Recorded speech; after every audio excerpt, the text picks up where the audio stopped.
Your first 90 days of a new hire are the most expensive payroll that you're ever going to pay. Team members only get more valuable over time as the cost of training them, their awareness of the business goes down. And if you can't carve out 2 hours to protect 3 months of payroll, you're not really operating a business. You're more running like hitting the pokies, running a slot machine. You're just gambling. If you waste that window, you're not just going to lose the few months of salary, but it's going to ripple through the entire company. The projects and the goals that you hired them for can be missed. Clients might notice if you've got them. Team might lose confidence in more than just a new hire. They might lose confidence in your ability as well. The reason this is really important and what I've found the most valuable from it is the realization that you can fail as a leader and a hirer before you've even sent a letter of offer. These first 90 days are where all of the foundations are laid, and you're not just starting from day one if you get it wrong. You're going to start over with less time, less money, and less momentum. Now picture the same hire walking in on day one to a clear, structured 90-day roadmap. They're going to know exactly what success looks like.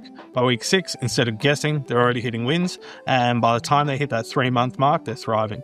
You're going to spend less time doubting your decisions and correcting their work as well. So when someone starts, you might be considering that it's going to cost you payroll, but there's a whole hidden underbelly of fully loaded costs that you need to think about as well. If the new hire doesn't work out, you're not just going to lose a few months of salary, those paychecks that you send to them. But beyond that, below the surface, there's your time, your co-founders, your manager's time. You're going to spend hours of interviewing, onboarding, and training, and they're all going to be invested in growing your team. And if they fail to perform or they walk out, your losses are going to multiply because you're about to spend it all again on the next person, and you're probably going to approach it from a less confidence place the next time around. So these failed hires are going to waste your time. They're going to waste your money. You're going to drag your goals and your projects way further down the calendar and really hurt the momentum and morale of the business, which is a way larger cost than just the payroll line item that you see. It's all about time and trust and focus that you're not going to get back. We hired hundreds of people in our last business, spend millions of dollars on payroll to good and bad results sometimes, but we realistically, a lot of the time, we left it up to chance more than we should have, and we got lucky a bunch of times. We got unlucky sometimes as well. This time around, we've tried something different, and this is how we've stopped the first 3 months turning into a bottomless money pit. We had to look internally and say, like, why are these onboardings failing? It's probably us. It's probably not the people that we're hiring. And the number one reason that you see new hires fail across any business is that no one's telling them what winning looks like.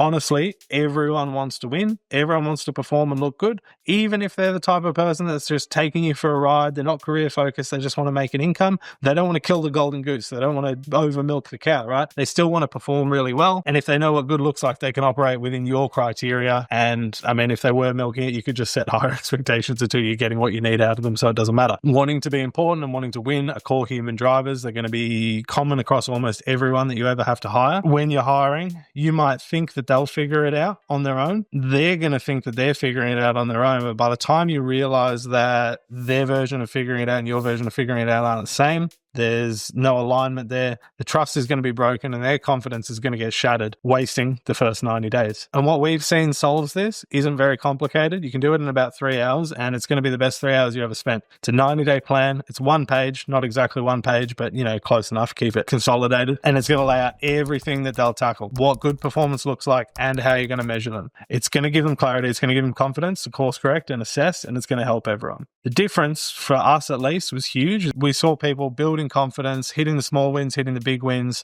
and building momentum much faster. And then because they're achieving goals based on what you want done for the business, you treat them differently. You treat them better. You give them the boost of confidence. You say, that's great, that's excellent. It makes them feel better, right? Before I get into how it works, just first time you run this play, you're going to notice something. The day you write the plan and the results at the end of the 90 days are going to be completely different things. They're not going to be the same. If you're a growing, agile business, this is just how it always works. The good growing and scaling businesses don't have static roles, and what you hired for on Monday could look different on Friday, like within a week. That's totally okay. It's exactly how our business is. And to approach that effectively, you're going to tell them from the start that this is likely and subject to change, but realistically, a good 90-day plan, if you keep it broad and objective driven, shouldn't box them in too hard anyway. It's a really powerful anchor for them to fall back to. So even when the day-to-day is shifting, it's a really good back post for them to fall back to, constantly refer back to and see how they're going versus what you said at the start. It gives them a goalpost and it gives them things to assess,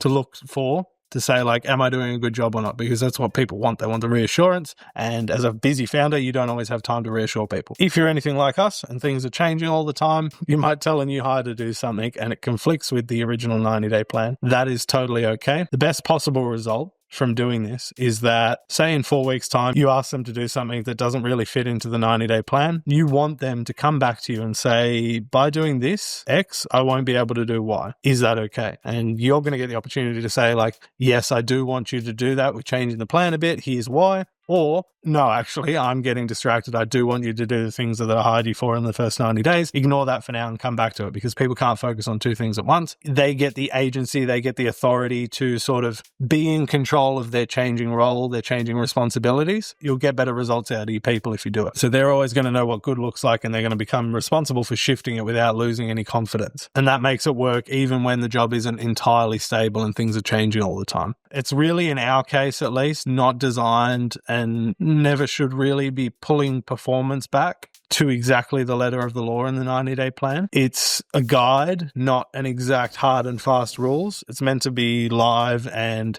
clear up the first few weeks by setting some really good long-term goals, but you don't really want to be pulling them up on exactly a specific thing in there. So you don't want to be writing it too specific. You don't want to say like this exact task wasn't done. I mean, unless if your business is structured like that, if the role you're hiring for is very much a transactional thing like customer support or sales, there might be things in there that you do definitely want to pull people back to. This is more of a broad objective thing. And if it changes and you're responsible for it changing and you have the discussion about why it changed, don't then pull someone back to, oh, you didn't do this thing, because there should be somewhat of a paper trail of you saying that I want to change the thing. Now, the reason this is really important and what I've found the most valuable from it is the realization that you can fail as a leader and a hirer before you've even sent a letter of offer. If you can't sit down and write someone's first 90 days, you shouldn't even be hiring someone. It's pretty simple. Hiring without that clarity is just an absolute waste of everyone's time. It's a good signal that you don't understand the role that you're trying to fill, or you don't actually need someone. And that's not the new hire's fault, it's yours. If you leave it up to a really vague job description that says, you know, we're all family, we're fast paced, and then a recruiter translates what you've said into something else, and then that person just gets dumped in day one without a good plan for the first 90 days, they're going to be left to build their own roadmap of what success looks like. And the chances of their map matching your map are 1 in a million. They're almost never going to happen. Now, a couple of little side notes is if you're hiring someone because they're brilliant and you don't have the role established, that's perfectly fine. The 90-day plan would probably be a bit more broad because you just want them in the business. You don't really care exactly what they get done. This is more speaking to hiring for a specific role that you want to fill. But anyway, their roadmap for success isn't going to look like yours. And every time you have to jump in and correct it, every assumption they make, every assumption you make that has to be corrected is going to be like a real opportunity for everyone to feel like an asshole and for trust to be eroded completely.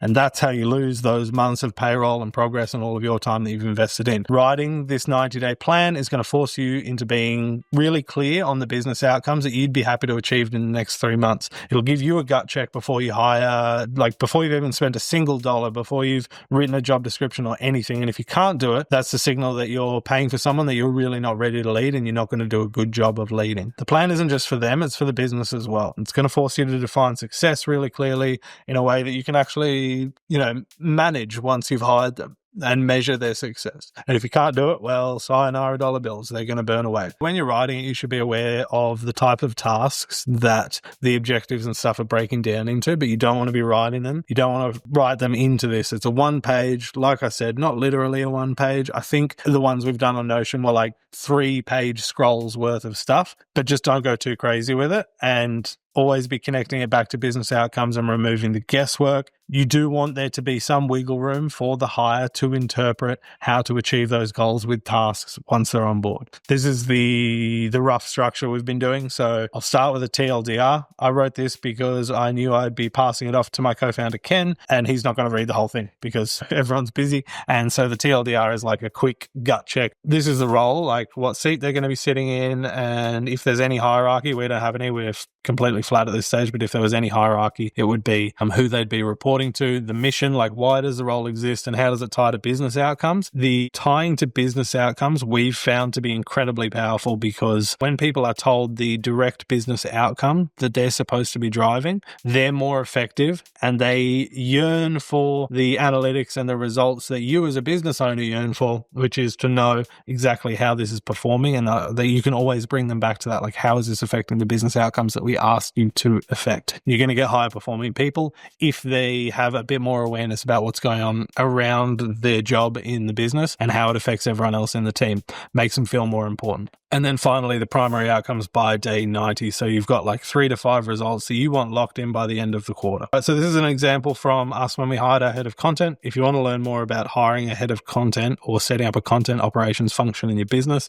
I'll chuck a couple of links in the description. Role, head of content, mission, build a self-sustaining content engine that drives signups and takes production off of founders' plates. The primary outcomes that we wanted were a content lifecycle handled end-to-end with minimal founder input, 3 to 6 months of roadmap tied to product goals. So that's the organic content roadmap, everything that we wanted to establish, the strategy, how it would change over time, and then the right feedback loops in place to link the content to the signups. This too long didn't read is what kept the plan completely anchored to outcomes instead of becoming a to-do list. Like if you can't get it this short, you're probably writing too much and installing too much in the business. There's all sorts of room later on for task lists, processes, SOPs. This just isn't the place for it. You've got to keep in mind that you're going to be presenting this on day 1 and you're probably going to be readdressing it on their second week. In the mind of a new hire, there is so much stuff going on in the first day that they're probably not going to remember half of this, right? Everyone's reactions, everyone's mental models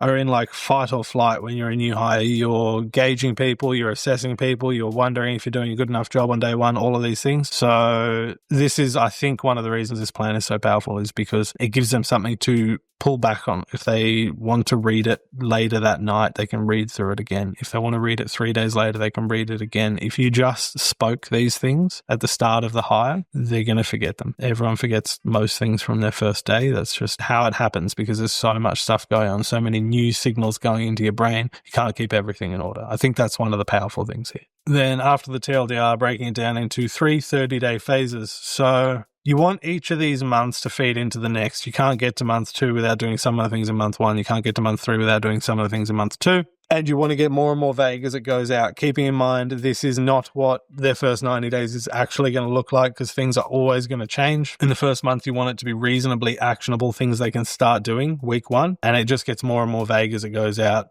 Month 3 being much more broad campaign level terms, I guess, project level terms. So what you want to do in each of those 30 days is the objectives. So what they want accomplished in that window, you want the key activities. So this is the work that they'll do to get there, not tasks, just activities. Keep it broad, remember. And then deliverables. What's going to be in your hand or the business's hand by the end of that phase? The key thing for the deliverables here, at least for us and the way we like in a scaling business, was to have things that can improve this process no matter what happens. So if the new hire doesn't work out and you get to the end of 90 days and you want to let them go, you want to make sure you're in a better position for hiring, training, onboarding, and kickstarting the next person, or anyone they hire under them is better. So these sort of deliverables are like the SOPs, the hiring strategies, training videos, like recording looms about how you did things, all of the things that can speed up the process again for the next hire, just in case you need to do it. And think of it from the lens of, I'm going to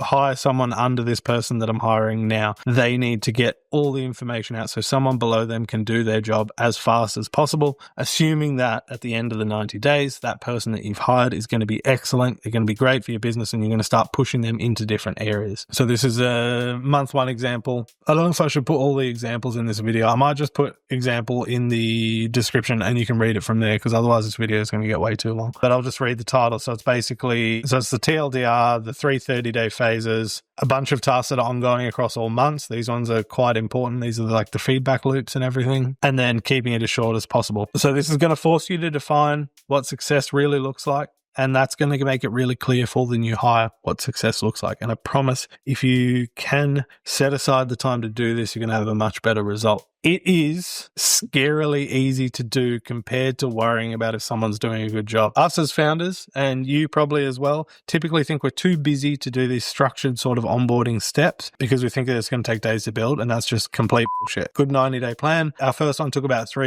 2 to 3 hours. And if you can't carve out 2 hours to protect 3 months of payroll, you're not really operating a business. You're more running like hitting the pokies, running a slot machine. You're just gambling. The opportunity cost of not doing this is absolutely insane. So every week that you let this new hire wander around uncertain without clarity, you're going to hurt your team. You're going to hurt your cash flow. You're going to hurt your own time. And I would say that if you've recently hired someone, not even for a new hire, if you've recently hired someone and you haven't done this, take the time to sit down and do it and tell them, hey, this is this thing that I was meant to do at the start. I haven't done it, but anyway, here's our next 90-day plan. It'll absolutely change how they're able to perform in your business. So you sit down, you write the outcomes you want to hit in the next 90 days, and you turn it into this one-page plan. That's it. You just save yourself tens of thousands of dollars in wasted payroll and having to redo the same work again and again, hiring people, losing more and more confidence every single time. You don't have to do any big workshops, getting the whole team involved. You don't have to follow any frameworks. You don't even have to do what I just said we did. It's just 2 hours of writing it down. Get it clear in your head, and then you're going to be able to get it clear to the person that you're hiring. And the payoff is going to be, instead of bleeding the cash on all of these failed hires, losing confidence every single time, every dollar that you spend in the first 90 days is going to start coming back as ROI. It's going to improve your return on investment of everything you spend, and it'll reduce the waste. So much of the time, things come back to feeling like, oh, everyone I hire is just and it's just not the case. The process, the business, what you've dropped them into is probably the problem 90% of the time. The other 10%, obviously there's outliers. I'm not going to go and tell you that useless people don't exist, but you will be much better equipped to get rid of a useless person faster if you made really clear expectations at the start, I promise you. So this is going to turn onboarding from sunk cost into an investment. From what we've seen, we got more than we wrote for the first month completed in the first week once this was stepped out. Side note is we found really good value and results from having the person that we were hiring break down their own 90-day plan into a task list that can be wherever they want. Like it can be in linear, it can be in their own to-do app, whatever, but breaking it down into what they thought their 90-day plan looked like in tasks, at least the first month, and then reviewing it with them, going through it and saying like, how does this tie back to this? How does this tie back to this? Don't do this, do this. That was a really good sense check. So they've interpreted their 90-day plan. And this goes back to what I was saying before about roadmaps not matching between the hire and you. They'll get some things right and some things wrong. And it's a really good opportunity to say, well, don't do this task because that's not quite what I meant by here. And that sort of reinforces the 90-day plan. They can rewrite it, they can change it a bit, and they'll have their own task list to work off. That was a really good one as well. The difference to the business after doing this is that every time you hire someone, the team doesn't just get bigger. Everyone gets tighter, faster, more aligned. And we've seen that really compounding over time where the one good hire sets the tone for the next. You have higher expectations for the next, but you also have a belief that the next hire is going to be really good. Before you know it, you're not going to be fighting to keep up with the growth of the supply side of the business, your customers and everything. You're going to be pulling the business forward. Every single person you hire is just going to be lifting everyone else up. And once you've got this team amassing of high performing people, everyone wants to do better. Then it's just your job to keep hiring really good people in the right places and outlining their jobs really carefully. So if you want to get a copy of a couple of examples of the 90-day plans that we've put into our business, we've got head of content, social media scheduler, editor, etc. They're all content operations focused. I've probably got a developer one I can chuck in there as well. Links will be in the description for that. And also a quick checklist description of everything I've discussed here, just in paper form, so you can fall back on it. Links will be in the description as well. Let us know in the comments if you like this type of content. It's not specifically focused on content creation, but it is how our business is growing and things that I think could be valuable to anyone, regardless of if they're setting up a content operations business. So just let us know if this is useful to you. And if you want to see more content talking about either content operations or how to scale a business, this is the place for it. We're Clipflow, and you can hit the subscribe link down below. Thanks for your time.